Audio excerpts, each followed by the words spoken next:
तमाम नाज़रीन को दिल की गहराइयों से खुशामदीद। बछड़े की पूजा और हज़रत मूसा अलैहिस्सलाम की सख्त सर्जिश। हज़रत मूसा अलैहिस्सलाम कोह तूर पर तशरीफ़ ले गए और कौम शैतान के बहकावे में आकर बछड़े को पूजना शुरू हो गई। हज़रत मूसा अलैहिस्सलाम को कौम की इस हिमाकत का इल्म हुआ तो अपने भाई हज़रत हारून अलैहिस्सलाम और कौम पर सख्त नाराज़ हुए और कौम मूसा ने मूसा के बाद अपने जेवर का एक बछड़ा बना लिया। वो एक जिस्म था जिसमें से बैल की आवाज़ निकलती थी। उन लोगों ने यह न देखा कि वो न उससे बात कर सकता है और न उनको रास्ता दिखा सकता है। उसको उन्होंने माबूद बना लिया और अपने हक में जुल्म किया। और जब वो नादम हुए और देखा कि गुमराह हो गए हैं तो कहने लगे कि अगर हमारा परवरदिगार हम पर रहम नहीं करेगा और हमको माफ़ नहीं फरमाएगा तो हम बर्बाद हो जाएंगे।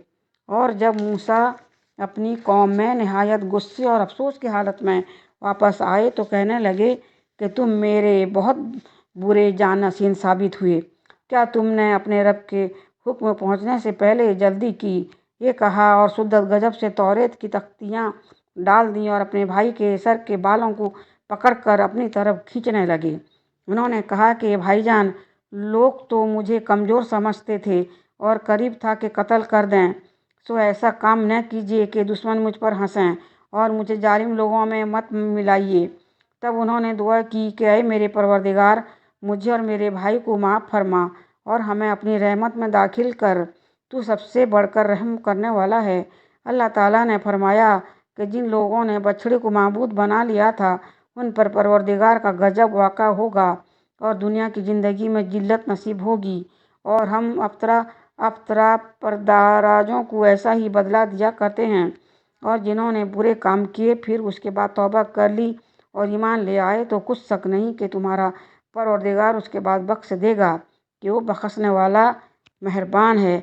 और जब मूसा का गुस्सा ख़त्म हुआ तो उन्होंने तौरेत की तख्तियाँ उठा लीं और जो कुछ उनमें लिखा था वो उन लोगों के लिए हिदायत और रहमत थी जो अपने रब से डरते हैं। और ऐ मूसा, तुमने अपनी कौम से आगे चले आने में जल्दी क्यों की? कहा, वो मेरे पीछे आ रहे हैं। और ऐ परवरदिगार, मैंने तेरी तरफ आने की जल्दी इसलिए की कि तू खुश हो। फरमाया कि हमने तेरी कौम को तुम्हारे बाद आजमाइश में डाल दिया है और सामरी ने उनको बहका दिया है।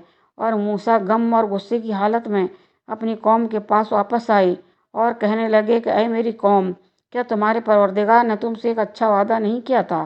क्या मेरी जुदाई की मुद्दत तुम्हें दराज मालूम हुई या तुमने चाहा कि तुम पर तुम्हारे परवरदिगार की तरफ से गजब नाजिल हो और इसलिए कि तुमने मुझसे जो वादा किया था उसके खिलाफ किया? और कहने लगे कि हमने अपने अख्तियार से तुमसे वादा खिलाफी नहीं की बल्कि लोगों के जेवरों का बोझ उठाए हुए थे, फिर हमने उनको आग में डाल दिया और इसी तरह सामरी न डाल दिया तो उसने उनके लिए एक बछड़ा बना दिया, यानी उसका कालिब जिसकी आवाज़ गाय की सी थी। तब लोग कहने लगे यही तुम्हारा माबूद है और मूसा का भी माबूद है, मगर वो भूल गए हैं। क्या ये लोग नहीं देखते कि वो उनकी किसी बात का जवाब नहीं देता और न उनके नुकसान और नफ़ा का कुछ अख्तियार रखता है? और हारून ने उनसे पहले ही कह दिया था कि लोगों, इससे सिर्फ तुम्हारी आजमाइश की गई है और तुम्हारा परवरदिगार तो अल्लाह है, सो मेरी पैरवी करो और मेरा कहा मानो। वो कहने लगे कि जब तक मूसा हमारे पास वापस न आए हम तो इसी की पूजा पर कायम रहेंगे। फिर मूसा ने हारून से कहा कि हारून, जब तुमने देखा था ये गुमराह हो रहे हैं तो तुमको इस बात से किस चीज़ ने रोका कि तुम मेरे पीछे न आए? भला तुमने मेरे हुक्म के खिलाफ क्यों किया? कहने लगे कि भाई, मेरी दाढ़ी और सर के बालों को न पकड़ो। मैं तो इससे डरा कि आप ये न कहें कि तुमने बनी इसराइल में तफरका डाल दिया और मेरी बात को मलहूज न रखा। फिर सामरी कहने लगे कि सामरी, तेरा क्या मामला है? उसने कहा, मैंने ऐसी चीज़ देखी जो औरों ने नहीं देखी। बस मैंने फरिश्ते के नक्श पाए, मिट्टी की एक मुट्ठी भरी, फिर उसको बछड़े के कालिब में डाल दिया और मुझे मेरे जी ने उस काम को अच्छा जाहिर किया। मूसा ने कहा, जा, तुझको दुनिया की ज़िंदगी में ये सज़ा है कि कहता रहे कि मुझे हाथ न लगाना, और तेरे लिए और वादा है यानी अजाब का जो तुझसे टल न सकेगा। और जिस माबूद की पूजा पर तू मुतफक्क था उसको देख, हम उसे जला देंगे, फिर उसको राख को उड़ा कर दरिया में बिखेर देंगे। तुम्हारा माबूद ही है, तुम्हारा माबूद सिर्फ अल्लाह है, जिसके सिवा कोई माबूद नहीं, उसी का इल्म हर चीज़ पर मोहित है। इन मकामात पर अल्लाह ताला ने बनी इसराइल के उस वक्त के हालात बयान किए हैं जब हज़रत मूसा अलैहिस्सलाम के हुक्म के मुताबिक कोई तूर पर तशरीफ़ ले गए थे। वहाँ आप अल्लाह ताला से हम कलाम हुए और अल्लाह ताला से बहुत से अमूर मुतालिक दरियाफ़त फरमाए और अल्लाह ताला ने आपके सवालात के जवाब दिए। उस दौरान में एक शख्स ने जिसका नाम हारून सामरी था, बनी इसराइल के वो जेवर ले लिए जो उन्होंने फिरौनियों से आरितन लिए थे। उसने उन्हें ढाल कर एक बछड़ा बनाया और उसमें मुट्ठी भर मिट्टी डाल दी जो उसने फिरौन के घर के होने के वक्त जिब्रील अलैहिस्सलाम के घोड़े के नक्श कदम से उठाई थी। उसने वो मिट्टी उस मुजस्समे में डाल दी तो वो इस तरह रांपने लगा जिस तरह सचमुच का बछड़ा रांपता है। बाज़ उलमा का ख्याल है कि वो वाकई गोश्त पोश्त का जिंदा बछड़ा बन गया था, इसलिए गाय की तरह आवाज़ निकालता था। बाज़ कहते हैं कि हवा उसके उबर में दाखिल होकर उसके मुंह से निकलती थी तो उसी किस्म की आवाज़ पैदा होती थी जैसे जिंदा बछड़े की आवाज़ होती है। उस पर वो लोग खुश होकर उसके इर्द गिर्द नाचने लगते थे। वो कहने लगे, यही तुम्हारा भी माबूद है और मूसा का भी। लेकिन मूसा भूल गया है, यानी मूसा को याद नहीं रहा कि माबूद तो हमारे पास है, वो उसे कहीं और ढूंढता फिरता है। अल्लाह ताला की जात अक़दस इन फजूल बातों से बहुत बुलंद बरतर है। वो मुक़द्दस अस्माए और सिफ़ात से मुतस्सफ़ है और उसकी नेमतें बेशुमार और बेहद बेहिसाब है। जब हज़रत मूसा अलैहिस्सलाम ने वापस आकर उन्हें बछड़े की पूजा में मशगूल देखा तो वो तख्तियाँ नीचे फेंक दी जिन पर तौरेत लिखी हुई थी। बाइबल में लिखा है कि मूसा अलैहिस्सलाम ने गुस्सा में आकर वो तख्तियाँ ज़मीन पर पटक कर तोड़ डाली। बाद में अल्लाह ताला ने उनको बदले में और तख्तियाँ दीं। कुरान के अल्फाज से उनकी तायद नहीं होती, बल्कि ये मालूम होता है कि हज़रत मूसा अलैहिस्सलाम ने तख्तियाँ ज़मीन पर डाल दी थीं। बाइबल में है कि ये तख्तियाँ सिर्फ 2 थीं। कुरान मजीद के अल्फाज से मालूम होता है कि वो कई तख्तियाँ थीं। जब अल्लाह ताला ने हज़रत मूसा अलैहिस्सलाम को बताया कि कौम ने बछड़ा पूजना शुरू कर दिया है तो आपको इतना गुस्सा नहीं आया जितना उस वक्त आया जब आँखों से देख लिया। हदीस से सुनी हुई खबर आँखों से देखने की तरह नहीं होती। उसके बाद हज़रत मूसा अलैहिस्सलाम ने उन्हें जजर व तौबीज की। उन्होंने एक अजर पेश किया जो दुरुस्त नहीं था। कहने लगे, हम पर कौम के जेवरात के जो बोझ लादे गए थे उन्हें हमने डाल दिया। इसी तरह सामरी ने भी डाल दिया।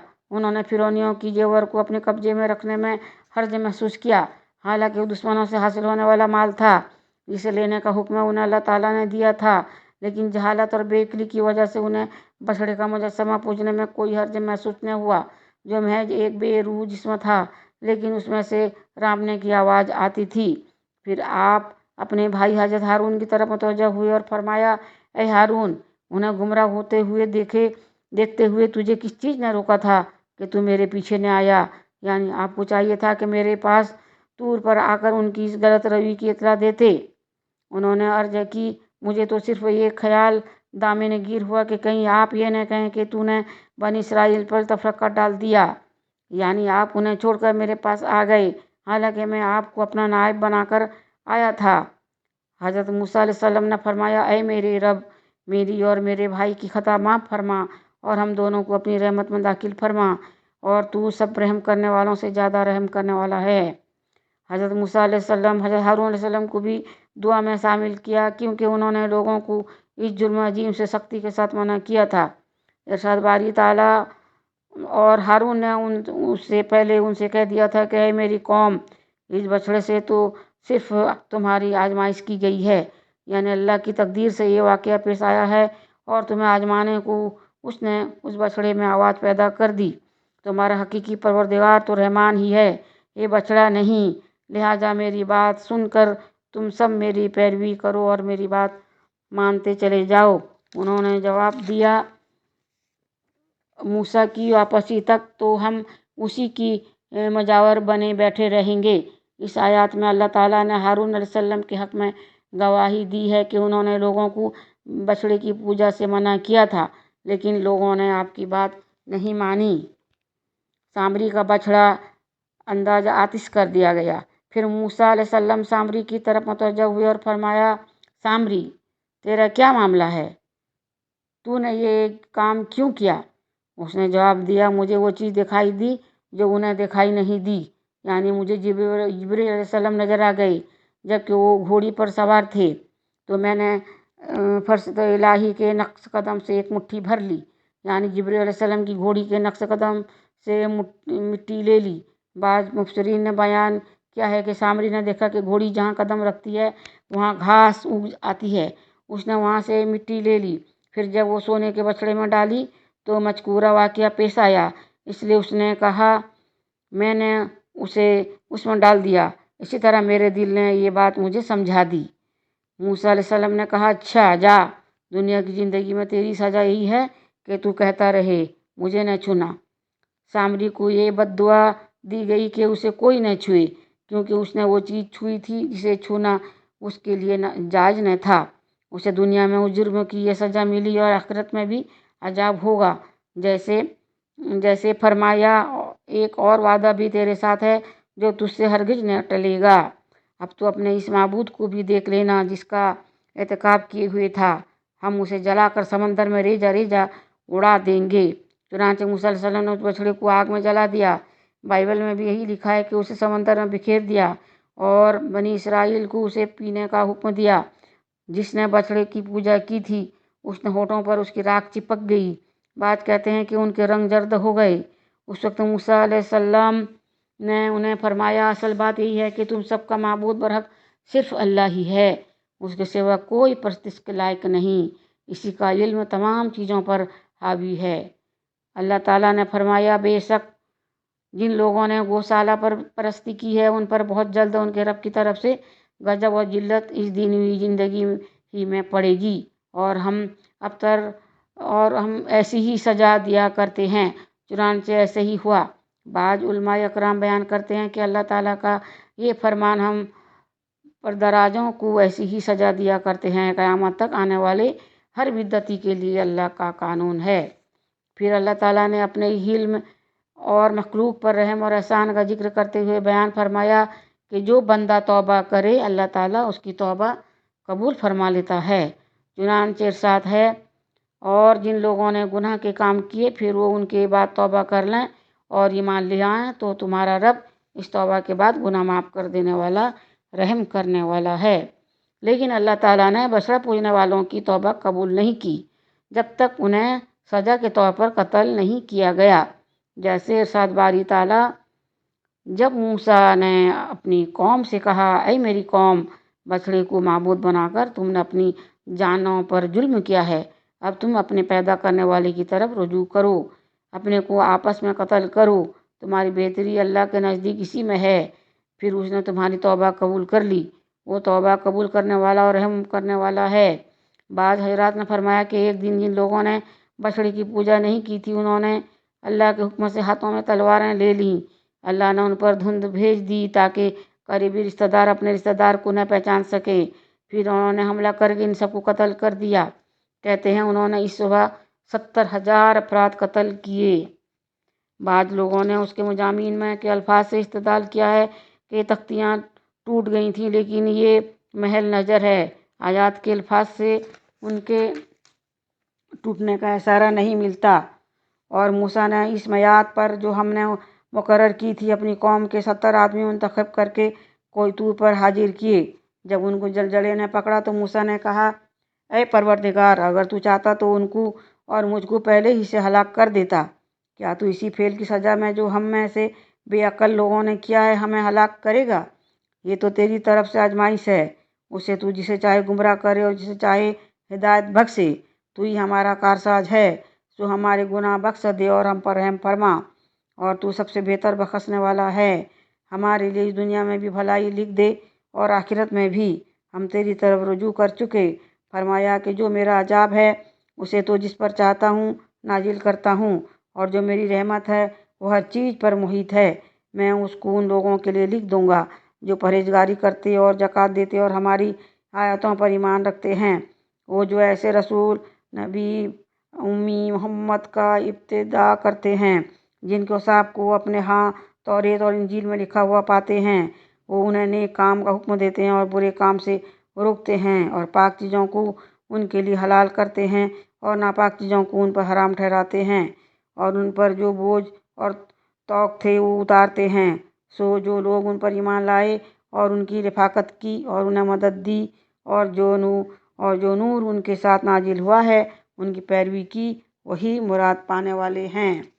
امام محمد بن اسحاق رحمۃ اللہ بیان کرتے ہیں کہ حضرت موسیٰ علیہ السلام نے بنی اسرائیل کے 70 افضل ترین افراد کا انتخاب کیا اور انہیں فرمایا کہ اللہ کے دربار میں حاضر ہو کر توبہ کرو اور اپنی پوری قوم کے لیے معافی کی دعا کرو، روزہ رکھو، غسل کرو اور اپنے کپڑے پاک کرو۔ حضرت موسیٰ علیہ السلام کے مقرر کیے ہوئے وقت پر انہیں لے کر طور سینا پر تشریف لے گئے۔ آپ اللہ کے حکم اور اجازت ہی سے وہاں تشریف لے جایا کرتے تھے۔ ان 70 افراد نے اللہ کا کلام سننے کی خواہش ظاہر کی۔ موسیٰ علیہ السلام نے فرمایا ایسا ہی ہوگا۔ جب حضرت موسیٰ علیہ السلام پہاڑ کے قریب پہنچے تو بادل نے پورے پہاڑ کو چھپا لیا۔ موسیٰ علیہ السلام آگے بڑھے اور بادل کے اندر داخل ہو گئے اور دوسروں سے فرمایا قریب آ جاؤ۔ دیدار الہی کی جد اور کڑک کی عجاب۔ جب موسیٰ علیہ السلام کو ہم کلامی کا شرف حاصل ہوا تھا تو آپ کے چہرہ مبارک پر اس قدر روشن نور آ جاتا تھا کہ کوئی انسان آپ کی طرف نظر اٹھا کر دیکھ نہیں سکتا تھا۔ چنانچہ آپ کے اور ان کے افراد کے درمیان ایک پردہ حائل ہو گیا۔ جب یہ حضرات بادل میں داخل ہوئے تو سرد ہو گئے۔ انہوں نے سنا کہ اللہ تعالیٰ حضرت موسیٰ علیہ السلام سے مخاطب ہیں کہ یوں کریں، یوں نہ کریں۔ جب اللہ تعالیٰ کا احکامات دے چکا تو موسیٰ علیہ السلام پر سے بادل ہٹ گیا۔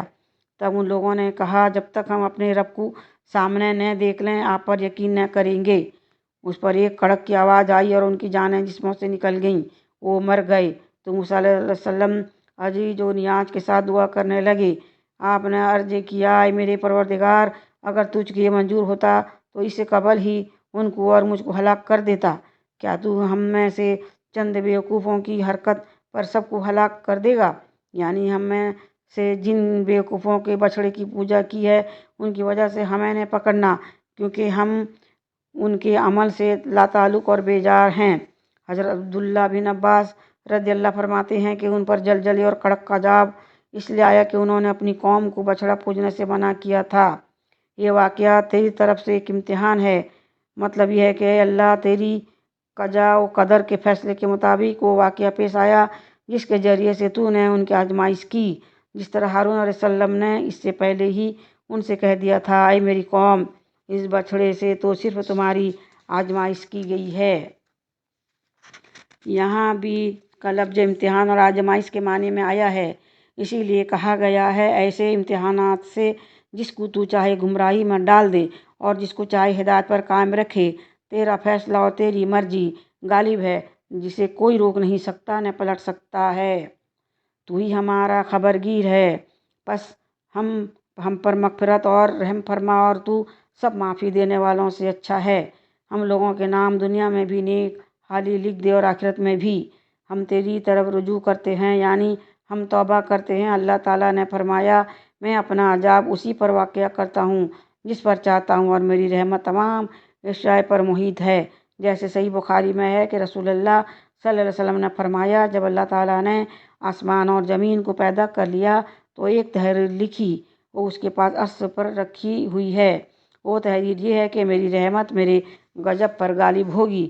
اللہ تعالیٰ نے فرمایا میں وہ رحمت ان لوگوں کے نام ضرور لکھوں گا جو اللہ سے ڈرتے ہیں اور زکوٰۃ دیتے ہیں اور جو ہماری آیتوں پر ایمان لاتے ہیں، یعنی ان صفات کے حامل افراد کو میری رحمت ضرور حاصل ہوگی۔ جو لوگ ایسے رسول نبی امی کا اتباع کرتے ہیں جن کو وہ لوگ اپنے پاس توریت انجیل میں لکھا ہوا پاتے ہیں۔ اس آیات میں حضرت موسیٰ علیہ السلام کو حضرت محمد علیہ السلام اور آپ کی امت کے بارے میں خبر دی گئی ہے۔ اللہ تعالیٰ نے حضرت موسیٰ علیہ السلام کو جو کچھ بتایا تھا اس میں یہ خبر بھی شامل ہے۔ اس کی وضاحت تفسیر کی کتاب میں تفصیل سے کی گئی ہے۔ اور جب ہم نے تم سے وعدہ لیا اور کوہ طور کو تم پر اٹھا کھڑا کیا اور حکم دیا کہ جو کتاب ہم نے تم کو دی اس کو مضبوطی سے پکڑے رہو اور جو اس میں لکھا ہے اسے یاد رکھو اور محفوظ رہو، تو تم اس کے بعد عہدے سے پھر گئے، اور اگر تم پر اللہ کا فضل اور اس کی مہربانی نہ ہوتی تو تم خسارے میں پڑ گئے ہوتے۔ اور فرمایا اور جب ہم نے ان کے سروں پر پہاڑ اٹھا کر کھڑا کیا گویا کہ وہ صاحبان تھا اور انہوں نے خیال کیا کہ ان پر گرا چاہتا ہے، تو ہم نے کہا جو ہم نے تمہیں دیا ہے اسے مضبوطی سے پکڑے رہو اور جو اس میں لکھا ہے اس پر عمل کرو۔ حضرت عبداللہ بن عباس رضی اللہ اور دیگر علماء بیان کرتے ہیں کہ جب موسیٰ علیہ السلام توریت کی تختیاں لے کر آئے تو بنی اسرائیل کو حکم دیا کہ اسے قبول کریں اور پختہ عزم کے ساتھ اس پر عمل کریں۔ انہوں نے کہا تختیاں ہمیں دکھائیے، اگر وہ احکام آسان ہوئے تو ہم مان لیں گے۔ موسیٰ علیہ السلام نے فرمایا بلکہ تمام کو قبول کرو۔